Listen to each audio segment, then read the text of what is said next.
Today we'll be talking about what we call now the Bloomington Legion Hall. What this was called here at the very beginning, and it had a lot of different names that it goes under. And the building, of course, we'll be looking here at one of the early pictures that shows what it's like before the building was built. And it was started there 1880, went into 1881. So that's one of our oldest buildings in the village.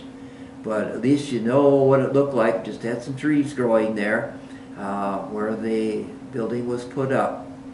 And we'll be also looking at what the building is. Not the world's best picture, but it's one of the old ones, very old ones, and probably was taken out of something else here, but it's showing kind of how it was looking and kind of an old scene there of some people that you can see. Now, just very quickly mentioning some dimensions here, this won't take long. Sprague and Holford are building the largest store, which is the Pleasant Legion building, in town. The dimensions are 57 by 60 feet with a hall over the entire building. In February of 1881, Frank Greer establishes his store in the Sprague corner of the building. Now, since we don't have any of the old Bloomington records from about the end of 1882 up to middle of 1987, we're not sure what happened in those years. But we next know that in May 1898, James Hatch purchases L.D. Holford's drugstore. Now the next one here will be zeroing in on an opera house ticket. And I'll talk about this just a little bit. Now in October 20, 1898, Ludden and Company to occupy the store under the City Hall owned by James Sprague. City Hall, City Opera House, and Sprague and Hatch Hall all refer to the same place upstairs in what is now the Legion building. And the ticket, of course, probably doesn't show the best. It was by a person who helped tear down a little building at the back there in more recent times, taped this together to show that it was the Opera House. And you might keep in mind that virtually every village, no matter what size, had some kind of a performance hall, place where a traveling group could put on a show. Because back in those days, no television, no movies, all of these kind of things at first, so you needed things like that. Now, I will be going through and mentioning a few other things that happened. It's not everything. There are so many different things that happened over the years. In February 8, 1900, James D. and Ora Hatch purchased the Stone Drugstore in Lancaster. J.D. Hatch goes to Lancaster and Ori stays in Bloomington.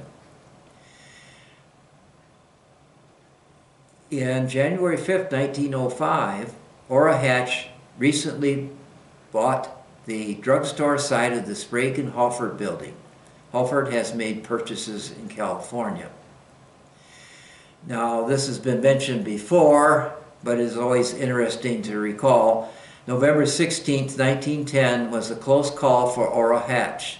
The steam boiler on Hatch's popcorn machine explodes and could have killed him if he had been in the wrong location at the time. Now, we'll be looking at one of the pictures over here. This goes back to July 24, 1912. C.A. Guernsey of Blue River has leased the Sprague building, presently Ma's Bakery location, for a restaurant and bakery. James Sprague constructs a small building at the rear of his building for a bake shop. So you can see that more than one has been located there as a bakery in the lower part of the building. And you see a couple scenes here, one a little larger in appearance than that, but you can see about the awnings in front there, and sometimes how lights looked at the time there along the Main Street or Canal Street.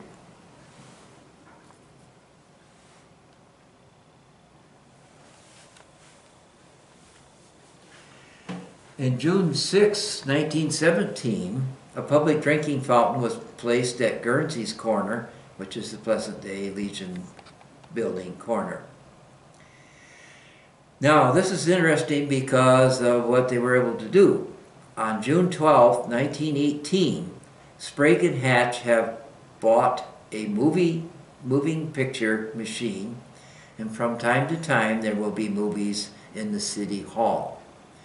So the upstairs got used for so many different purposes over the years, and we'll mention some of those briefly here as we go along.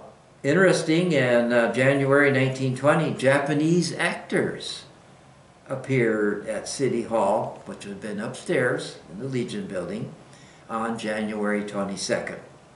And so that a lot of traveling groups would go around at the time, and that's how you got to see some things. Otherwise, there weren't many places to go. You might be someplace to eat, or maybe to a tavern, but that was about it as far as other entertainments.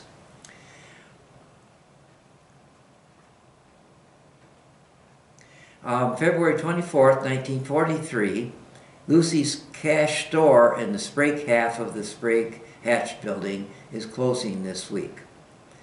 On June 28, 1944, Ori Hatch, at the age of 67, died at Rochester this morning.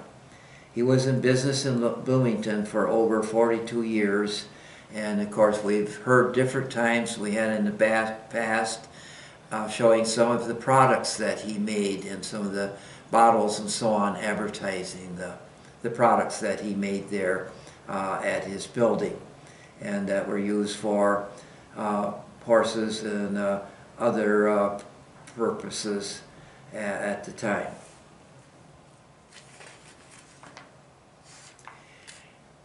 Hatch, of course, when he had passed away there, had been in business for over 42 years in Bloomington. In October 2nd, 1946, the American Legion purchased the upstairs of the Sprague and Hatch building and the downstairs half owned by James Sprague. Kenneth Brookins bought the old Legion building on the end of Main Street. May 14th, 1947, talks about roller skating held at the Legion Hall. Admission for that was 40 cents. Remember, there 40 cents went a long ways back then too.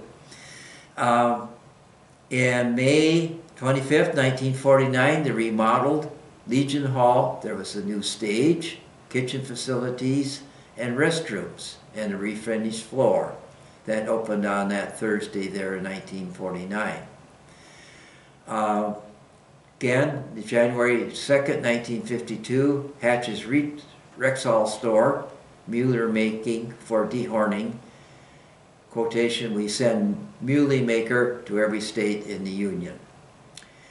On May 18th, just for one of the examples, 1955, and high school commencement exercises to be held on May 24th. And that was more than once where different gatherings and so on were held. The high school at the time was not very large. The gymnasium was not very large. There wasn't always a whole lot of seating there at the school. On September 18, 1958, as of October 1st, Hazel Hatch's store will be under new management, Dorothy and Alan Taylor. And now, getting later on here in January 9, 1969, Dwayne Hoffman purchased a Gamble store from Jess Whittam, who has operated it since 1938. This is where our information today kind of ends. There are different groups. There was Zip Print that also got into the bottom area there for a while. And of course, for quite a number of years now, Ma's Bakery located down in that section of the downstairs of what is now the American Legion building. This gives you some idea. It's not everything by any means, but to call attention to that this is one of our oldest buildings in town. An older one would be the 1870 Rock School, and of course the Ballantyne Mansion as far as an old establishment in town. So it's kind of interesting. Hopefully these things, some of these things can all keep going, but there's always changes. You never know what all is going to happen, but like I say, this doesn't cover everything concerning the building, but just a reminder of how many different ways that the building was used, and hope that you enjoyed the program. Thank you.